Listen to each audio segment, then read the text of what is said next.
and do the back half of this. So just out of curiosity, how many of you have read or seen or heard of this report called Widening the Circle of Concern? Wow, okay.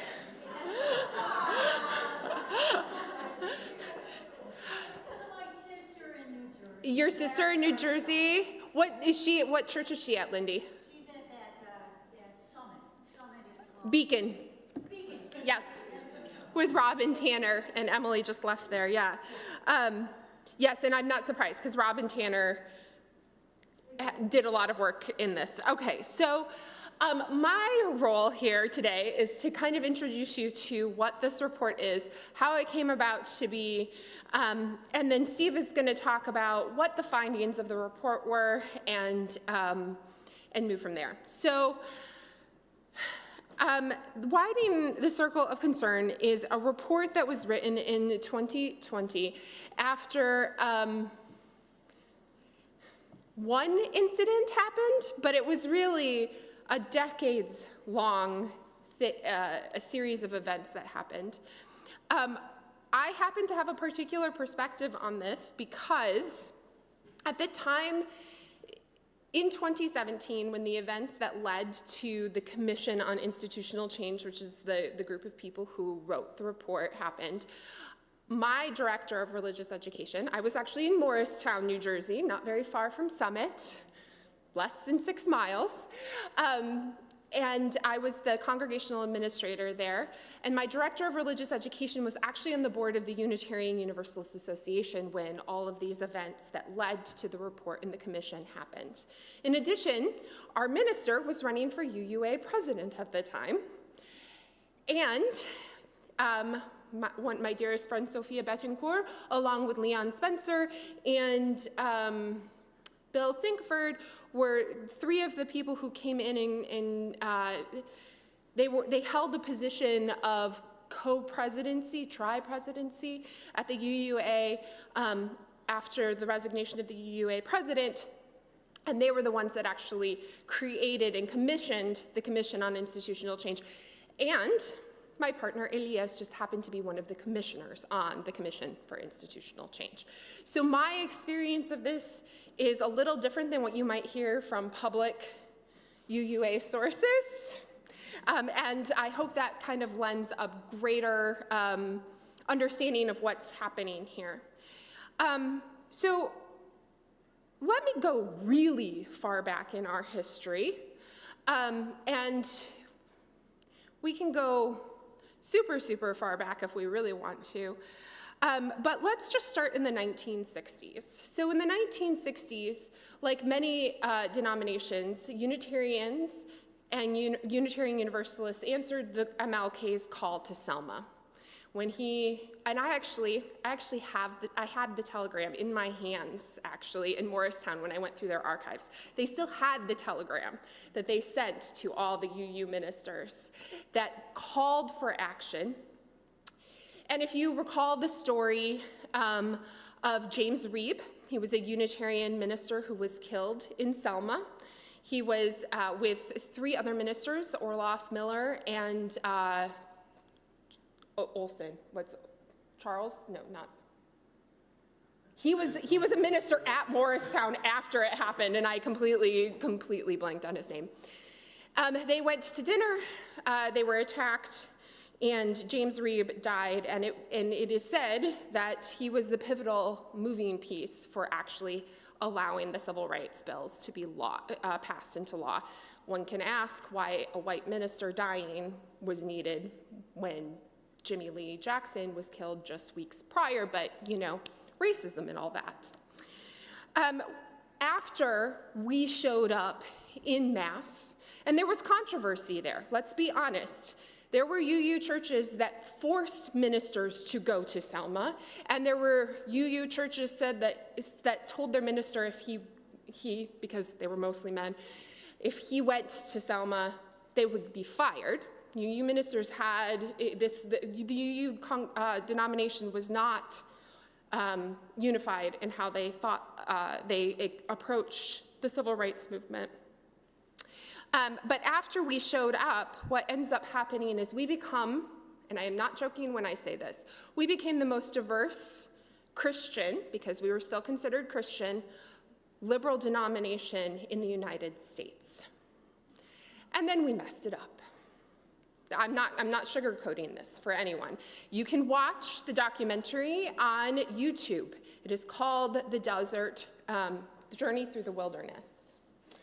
And what happened was money was promised to two groups of black Unitarian Universalists, and then when there was some financial hardship, the money was taken away.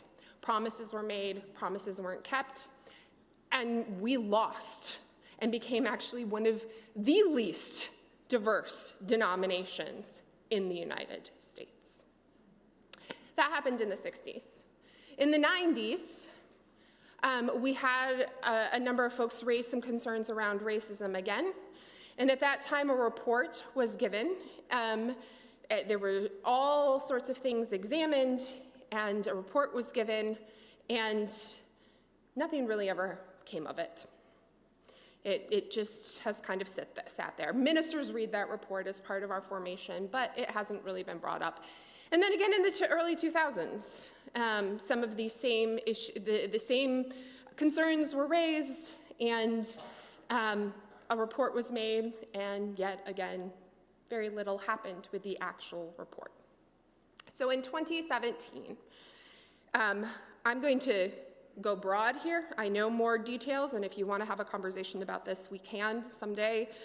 But essentially, the UUA had to hire for a new position called the Southern Regional Lead. So for those of you who need to, let's do a little bit of history on, or a little bit of governance work. So the Unitarian Universalist Association is the denomination. It's based out of Boston.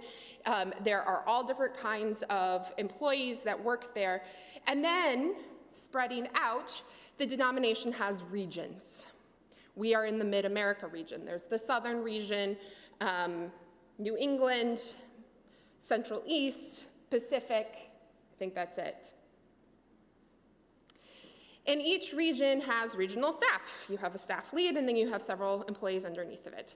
In 2017, the UUA decided to hire a replacement for the Southern Regional Lead. The UUA ignored some of its own policies around allowing some people to apply for the position. And a couple of different people applied who probably shouldn't have, because they were actually UUA board members at the time. Again, ignoring policies. But the person in the end who was hired was a white male minister. And one of the other folks who had applied was a woman of color who was not a minister, and she called into question what happened with the hiring process. And the more that things were dug into, the more they realized that the UUA didn't use their own hiring practices to hire this person. And in fact, it really just was one white male minister who's in charge of congregational life who decided to hire a white male minister to do the job. Yeah, I'm hearing like, that's right. So, you might think that that was just one person who was upset, but what this person, this very bold young woman said was, look, this is nothing new in our denomination. This stuff has been going on for decades, since they call the 60s event that happened when we lost all of our diversity, the Black empowerment controversy. I love that Bill Sinkford, our former UUA president, actually reframes it and says, no, that was the white empowerment controversy. Yeah. So when the white empowerment, it goes all the way back to the 60s, the white empowerment controversy in the 90s and the 2000s. And at that moment, what also happened was kind of a synchronicity of things.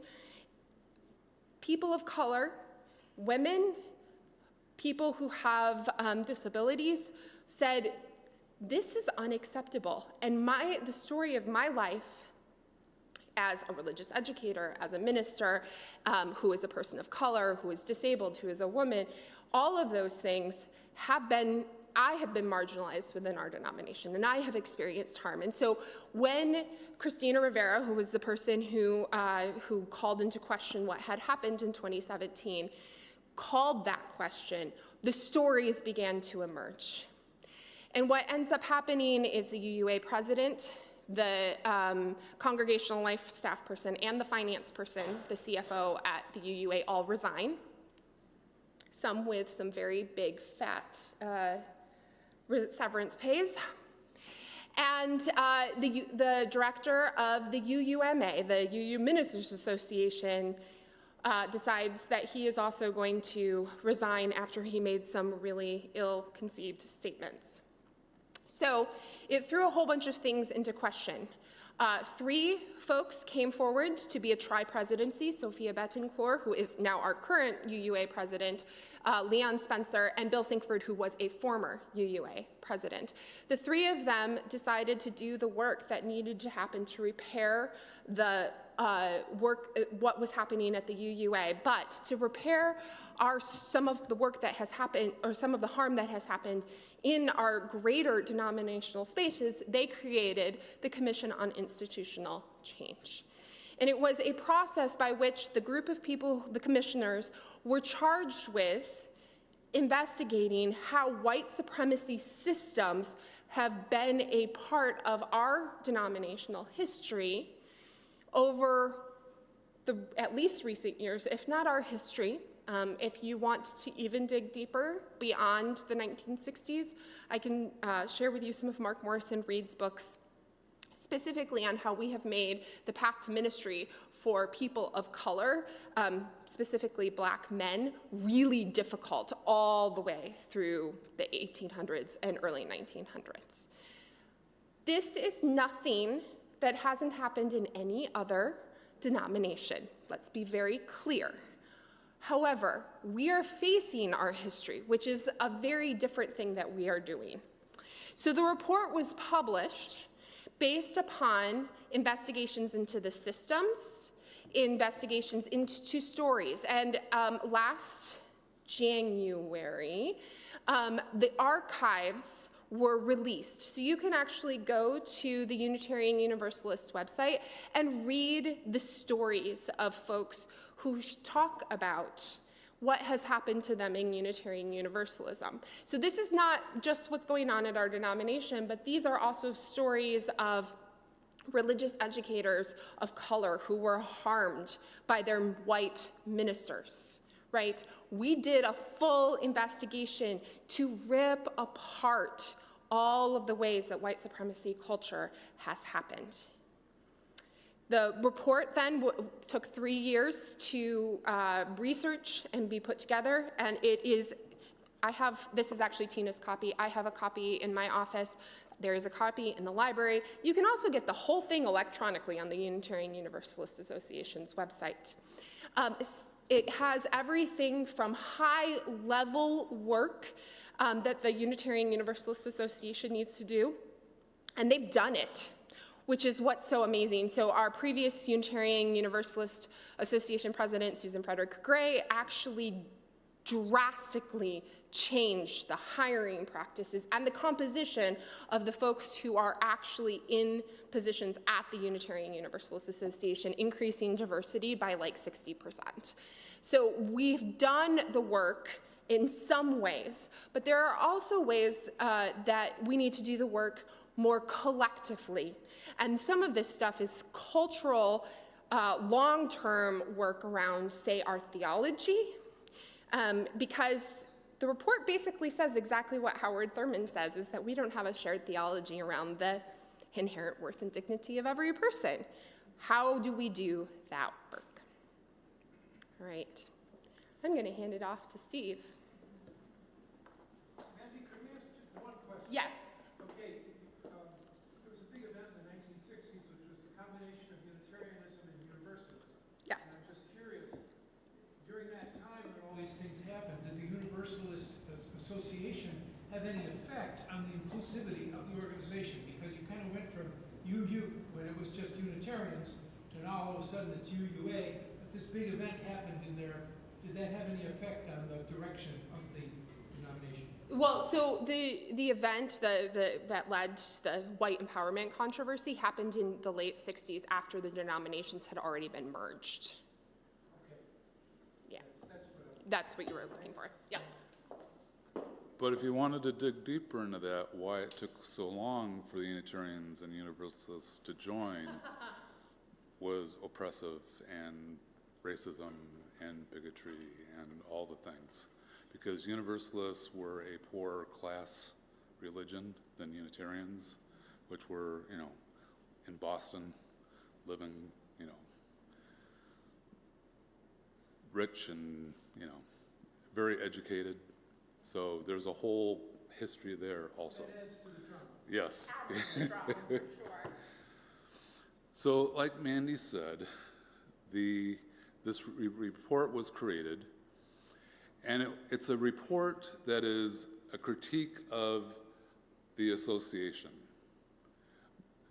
But there is language in here that trickles down to the churches or the congregations also. So what I want to do is I'm going to go through, they came up with 10 key areas of focus. And I'm going to go through those areas of focus, give you a little bit of things that I picked out of that, and then just keep on going, because there's 10 of them, a lot of deep concepts. So look at it as, sometimes it might sound like, well, what does this have to do with us as a church? Because it was written as a critique for the whole. But we can definitely pick out where it affects us also. So the first key area of focus was theology. So re-engaging with our theological legacy and its use today will both ground our efforts to welcome all who are drawn to our faith and provide resources for resilience for Unitarian Universalists in these difficult times. So the idea that you can believe anything that you want to be, that you want, and be a Unitarian Universalist is not valid. We have a theological container within which one can hold a wide range of beliefs about God, about how to practice one's faith, and about how to live. And because we live at the intersection of multiple traditions, defining this container is essential, because much of the preserved theological work is from white theologians and scholars over hundreds of years. We also need to re-engage that work through contemporary lenses. So the next area of focus is governance. While at the local and regional level, our structures can be too informal, perpetuating a club-like mentality of leadership. Our overly complex governance system makes change difficult. Change, agility, and innovation are needed for Unitarian Universalism to survive. Black people, Indigenous people, and people of color encounter ignorance and aggression in many Unitarian Universalist organizations, and the lack of a common commitment to anti-oppression and multicultural work makes such service hazardous. And we need a congregation, we need a congregational polity that serves us rather than blocks progress. The next area of focus is congregations and communities. So congregations that choose to engage to increase equity, inclusion, and diversity are leading the way into the future. Too often, congregations must do this challenging work by themselves when learning communities would be easy to form. Curated resources, learning circles, and funding to develop needed tools should be a priority for the UUA. And they should lead efforts under the leadership of the Liberal Religious Educators Association. So anti-oppression tools as well as conflict facilitation are essential to leadership development efforts, and leadership development is needed in the complex and often conflictual context of leadership today. So this is a message to the UUA, hey, you should be putting out content for the churches, and it's a message to the churches, you need to find that content and use it. Hospitality and inclusion. So new structures to provide leadership education to UU leaders are needed and should include multicultural hospitality practices as foundational. Over and over, Black people, Indigenous people, and people of color, as well as other people in groups not seen as mainstream in UU, report interactions with congregations and UU organizations in which they are treated as less than or received in a way that is simply inhospitable. When we talk about the need to become more diverse, inclusive, and equitable, at a basic level, we are talking about hospitality. Our congregations need new practices around hospitality so that fewer people are repelled. Living our values in the world. A frequent criticism of anti-oppression and hospitality work is that people are tired of us focusing internally, navel-gazing, rather than working on issues in the world. Yet, greater awareness of the practices within our own institutions is complementary work to our justice.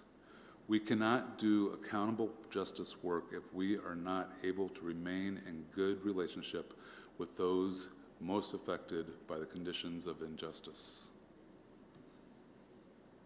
So our theology calls on us to respect the worth and dignity of all, and that is the foundation of our justice work. That foundation, along with our understanding that we are bound together, means that we need to center justice work in accountable partnership. And the lens of diversity, equity, and inclusion should be applied to all areas of justice work, including climate change. And accountable partnerships are dependent on our ability to educate ourselves and avoid microaggressions, tokenizing, and other forms of modern racism. So before we can partner up with other groups, we need to make sure that we are ready to do that. Our next area of focus is religious professionals. Religious professionals of color are essential to a more equitable, inclusive, and diverse Unitarian Universalism. Team ministry among religious professionals will provide new models of professionalism that will bring in new ways of working and model better practices at the congregational level. Team ministry will give voice to religious professionals of color in non-ministerial positions. And in order to ensure inclusivity, equity, and diversity within the body of religious professionals, we need to take specific steps to ensure the quality of livelihood for religious professionals who are black people, Indigenous people, people of color, and other ministers from oppressed groups. It is not consistent with our values to harm, abuse, or damage the health and well-being of our employees. Our next focus is educating for liberation. A growing awareness of the power of unconscious bias is pervasive across many settings. The fact that a vocal minority of UUs continue to deny the existence of unconscious bias is both disturbing and discouraging. It is also true that many Unitarian Universalists have not personally experienced the impact of such bias, though Black, Latinx, Asian, Indigenous, poor, disabled, and LGBTQ congregation members and professionals understand it as day-to-day reality. So unconscious bias is real. Unconscious bias, when unaddressed, creates toxic organizations. And many congregations have not addressed this, and so can be toxic to people of color. And addressing unconscious bias requires education, not guilt. Innovations and risk-taking. The demographics of our nation are changing, with Black people, Indigenous people, and people of color making up a greater share of the population. Newer generations are more interested in using direct lived experience as the basis of worship rather than the secondary sources or more academic frameworks. And younger families face extreme stress because of increased workloads and greater economic insecurity, exacerbated by the phenomena such as gig economy. And technology has changed expectations for the kind and quality of worship, making authenticity and high quality particularly important to newer generations. They expect to see a diversity of voices represented in worship, as well as the multicultural competency they learned in school and are expected to have in the workplace. The good news about all these changes is that it could actually make the value of face-to-face religious community more important. This kind of community offers a kind of sanctuary and solace that is not offered in other experiences. Restoration and reparations. Any discussion on reparations must begin with an acknowledgement of the ongoing genocide, oppression, and exploitation of Black people, Indigenous people, and people of color so pervasive in the worldwide Euro-dominant, racist, capitalist system in the nations and cultures where those Western cultures and ideologies originate, as well as in the nations and cultures that have been influenced and molded by invasion, colonialism, and socioeconomic oppression. Ultimately, a true cessation of this aggression is required to ensure freedom, justice, and equity for all. While we work toward a total liberation for all, we must acknowledge the hurts that can be healed, the faults that can be fixed, and the repair possible among communities suffering from the material outcomes of hundreds of years of oppression. And the final point is accountability and resources. A growing awareness of the inequities based in disparities created by bias has led to calls for accountability, especially by members of newer generations. Without any outlet for the reporting and analysis of such incidents, ugly divisions will continue to arise. Ongoing monitoring is needed to continue to track progress toward equity, inclusion, and diversity.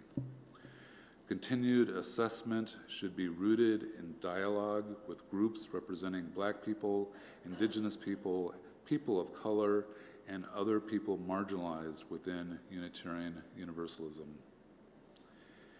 And the abandonment of anti-oppression work and investment in younger leaders that occurred in 2005 left us ill-equipped to meet the rapid-fire changes of today. We need to have mechanisms that sustainably ensure inclusion and innovation despite efforts to resist change.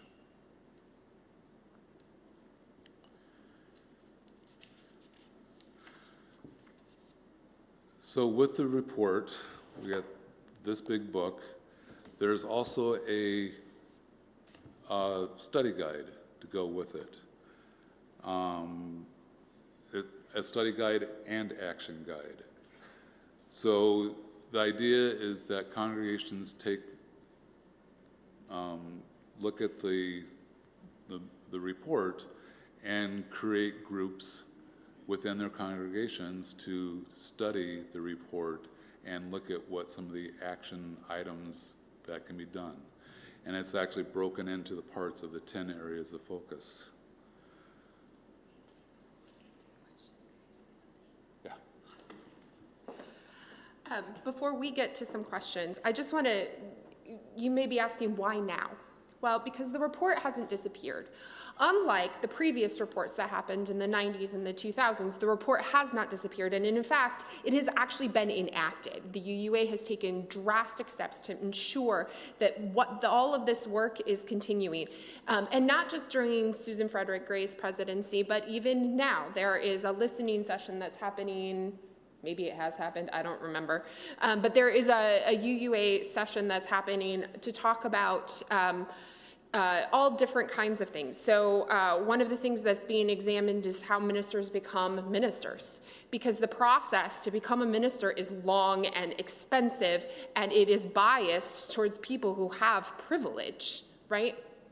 There are things like the unconscious. So how many of you went to the bias training when you were in search for a minister? It would have probably been the fall of 2021 or 22. Yeah. Yeah. So when you were hiring for me, you would have had a transitions office person come to talk about what it means to have a minister who isn't a white man, essentially. Like, are you aware of what that looks like? So those kinds of trainings have really ramped up and become a really, really big thing. Because you all have been in transition for so long, and because Steve knew this, we felt like, well, this hasn't disappeared, and we all need to be doing this work, especially in this moment of rising authoritarianism. We need to make you all aware of what is happening in the larger conversations at the UUA and what is being expected now of congregations on just a daily level. I also just want to name that there has been backlash to this, and it is no different than the backlash that you will hear in school districts around DEI work, right? We have congregations, and many of them are small, tiny congregations that don't have a minister to lead them, that have really decided that they don't think any of this work is valid, and that we are not racist or have white supremacy culture systems. And so this is a real, if you've been to any General Assembly lately, you will see that there have been some controversial efforts. Suzanne's nodding her head, she went to GA. There have been controversial efforts to try to oppose some of this work in the UUA. So this hasn't disappeared just because the report was published several years ago. It's continuing, and it is just so important. This is life-giving work that is going to sustain us for the long haul. And the words in the report are harsh. There's no sugarcoating. It is saying, here's what we found. And it shares a lot of the stories that they heard. So you can hear people telling their story of how they were marginalized or how they were, any microaggressions against them. So we're not looking to start a study action group.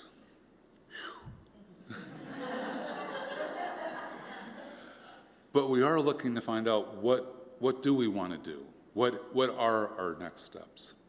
So here's another point from the report. It discusses our movement's lack of investment in sustaining our inherited theological tradition and a failure to nurture a fertile ground for its development. So in an age when so many struggles to find meaning, a community formed through a set of commonly held beliefs can form a stronger bond than one formed through antipathy towards rejected beliefs. It's easier to be a group when you believe in something together rather than not believe in something together. So, how can we, as a community, move away from an attitude that puts emphasis on rejected beliefs? And if you don't feel like answering that one, you can answer, how can we move toward commonly held beliefs and practices based on our inherited tradition? So maybe get in groups of 3. That way there's a chance that there's going to be a person that you don't know in that group. And answer those questions amongst yourselves, and then we'll share to the group, whoever would like to share. Begin.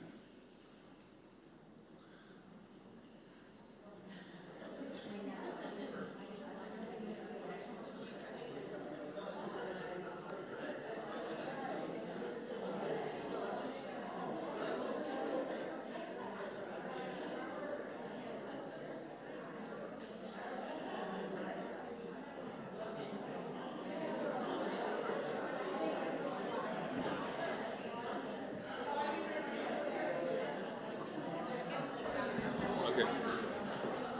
We're going to do this for about 5 minutes.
Finish up your thoughts.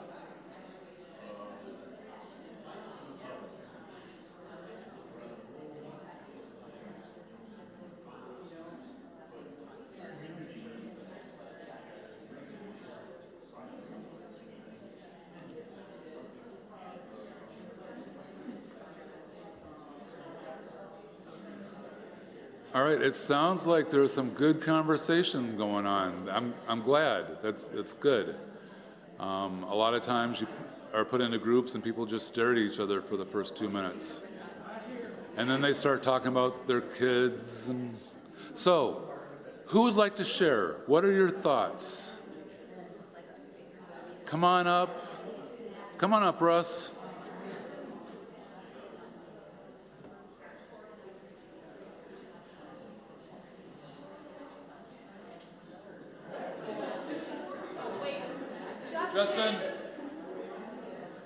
Justin, Mike. Wireless. Hello. Radical idea. How about we do a twofer? We could do both things at once. We've all come from some kind of previous affiliation, religion, denomination that we left for a reason to come here, and we were drawn here for a reason. How about if we all thought about, looking back on where I used to be, Lutheran, Catholic, Buddhist, Quaker, whatever you were, what did I like about that? What was cool about it? What am I sorry I left behind? Now go to part 2 and say, how could we incorporate that into what we do and how we believe? And if you took all these different ideas, because we represent how many faith traditions here in our background, it might take care of both at once. Just a thought. Thanks, Russ. But there's a group that we're forgetting about, and we have a lot more now, is the unchurched. The people that have joined us that did not have a religious background. What do you like about that? Absolutely. Sleeping in Sunday morning. Yeah. Nancy. Come on. Yes, so those that were raised UU also have a background that they can bring forward and talk about what they liked, and there may be things that they didn't like. This wasn't mentioned in our group, but it just seems to me like the UU principles, they're there. It seems like we've already got it kind of cut out for us if we just focus on those. So that's all. Yeah. Yeah, a lot of it is that we already have that information right in front of us. We just need to practice it.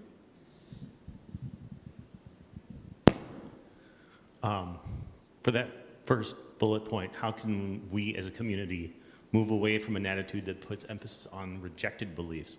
This brings me to, like I've done coming of age and tag a bunch, and kids are putting together their belief statements, and I always try to, when facilitating those conversations, I always try to focus on, hey, what do you believe? Not what do you not believe? What is important? And I feel like, as adults, we still need to talk about those things a lot. And I don't hear those conversations happening in Creeps Hall, a ton at least.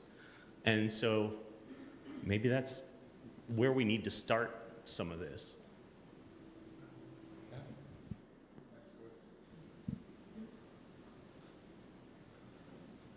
Let's hear from the other side of the family.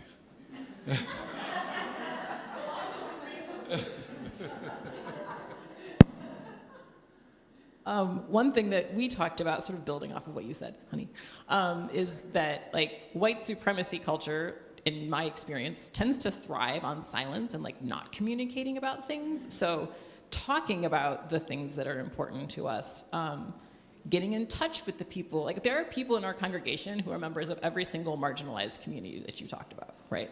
And not that they have to then make every decision about our church. That's a little rude.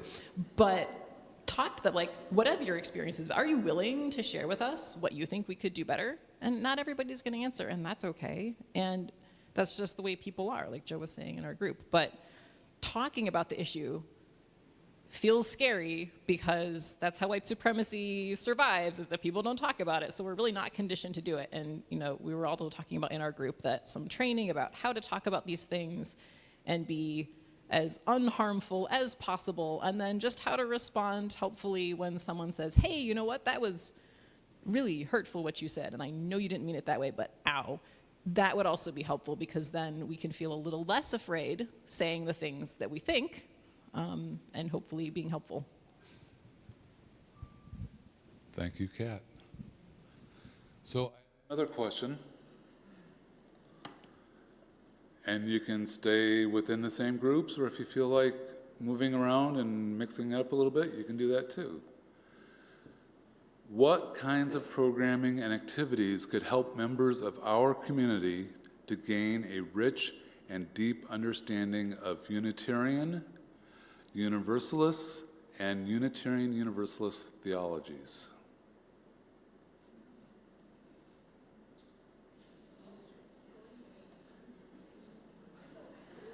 We're going to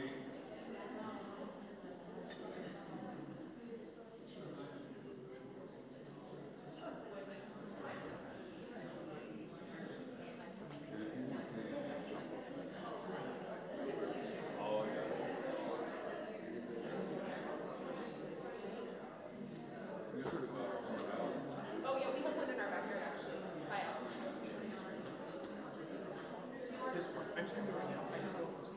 Oh, no, this is fine. Yeah, this is fine. Yeah, it's not overly personal. I just want to be sure. Did you do something different with your eyes? Get some eyeliner on?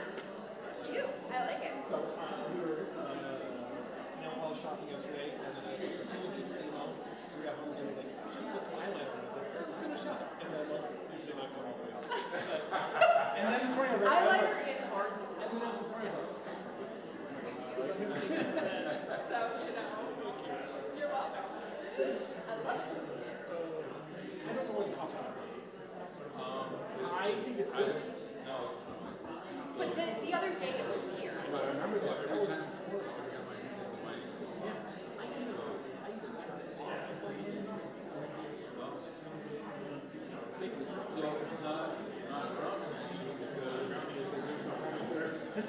Right.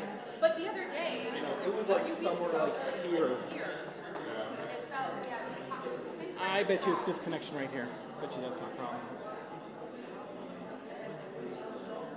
No. Think about it.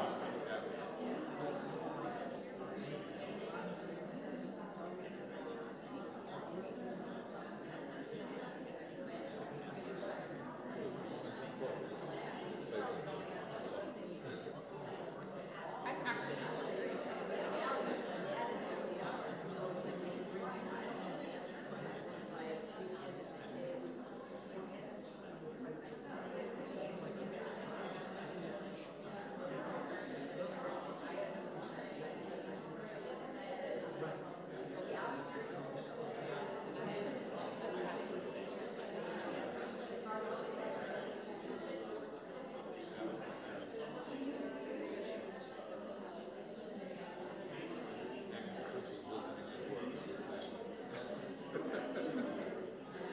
It's like I teach my teachers well. Yes, you do.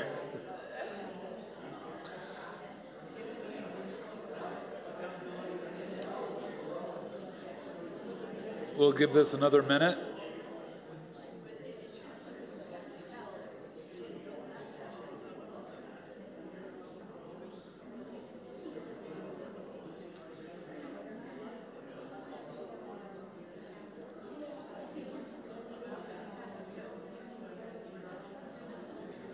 All right, finish your thought.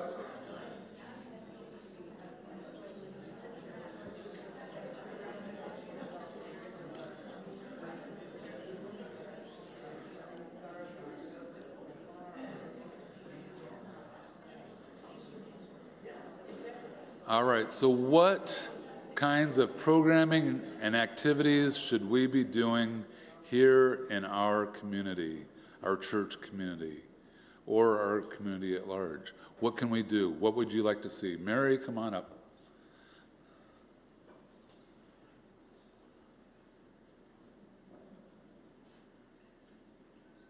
this came through someone who's fairly new, and I think it's an excellent suggestion, is that we're spreading west and in a lot of directions, but there's a lot of people coming west, like me, 20-minute drive at least, other people longer than that.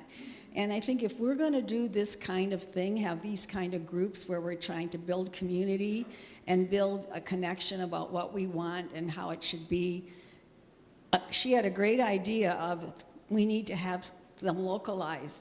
Like maybe there is a West group that we could always Zoom. We Zoom all the time, right?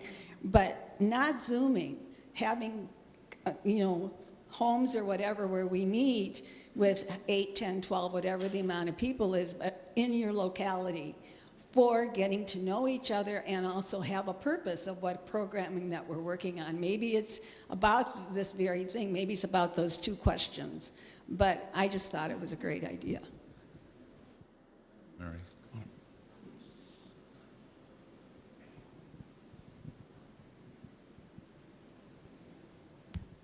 Hi there.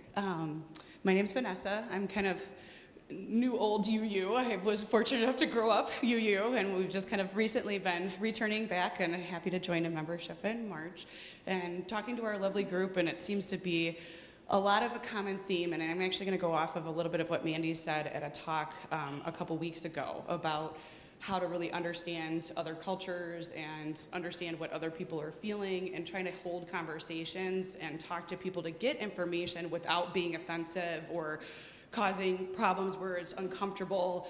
And so kind of hitting on all of these things, again, being fortunate enough to grow up UU and the wonderful RE programs that we have, at Children Education, we were brought out to the community. We went to Lutheran churches. We went to a Baptist church.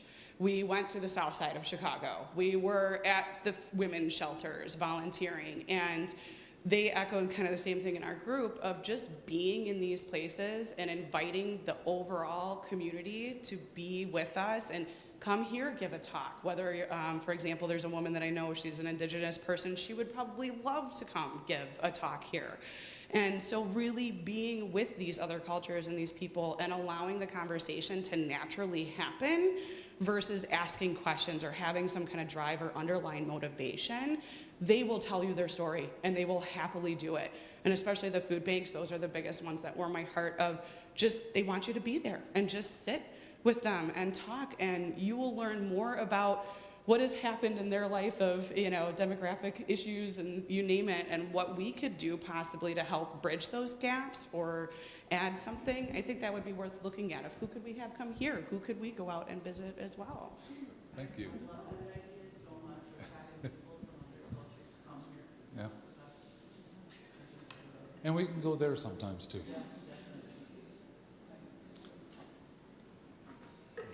Kathy.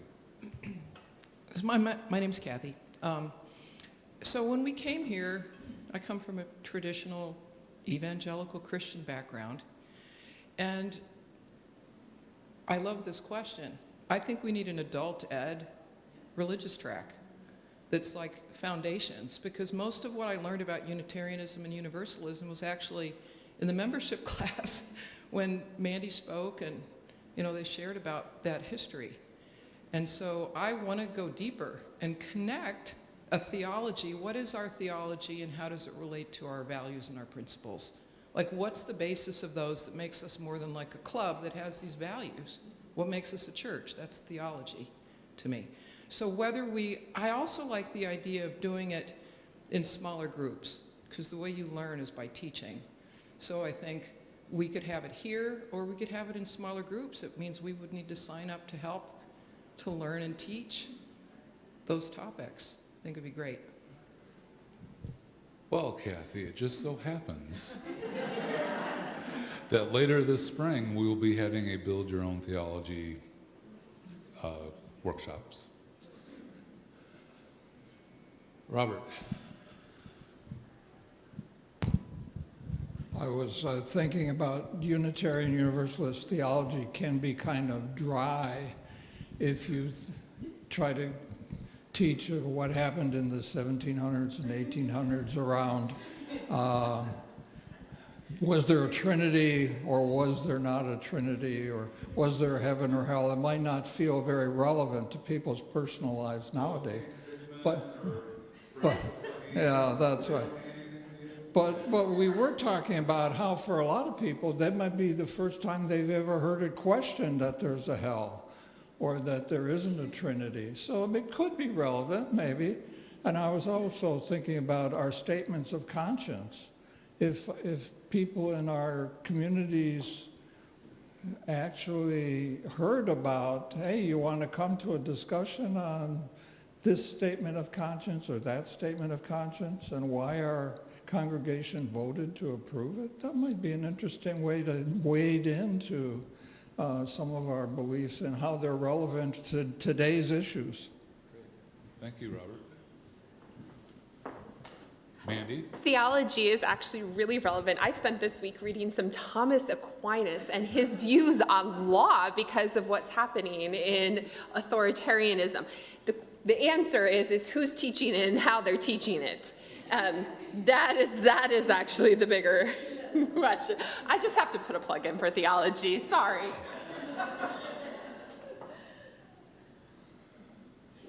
So I have a final question. We're not going to have time to discuss it, but I want you to think about it. If you have an answer, you can always send it to Mandy, myself. You can tell us in person. In what ways could we intentionally and courageously make space for learning from people often marginalized in our communities? Vanessa, thank you. There was one answer right there. But think about this, and if you have any ideas or suggestions, let us know. Thank you for joining us, being part of this. What we've been doing for the last 2 years is trying to build our foundation. So it may seem like we're not really doing justice work, but the different classes, workshops that we had are working to build our foundation. Then we can work to look outside of the church. All right, thank you.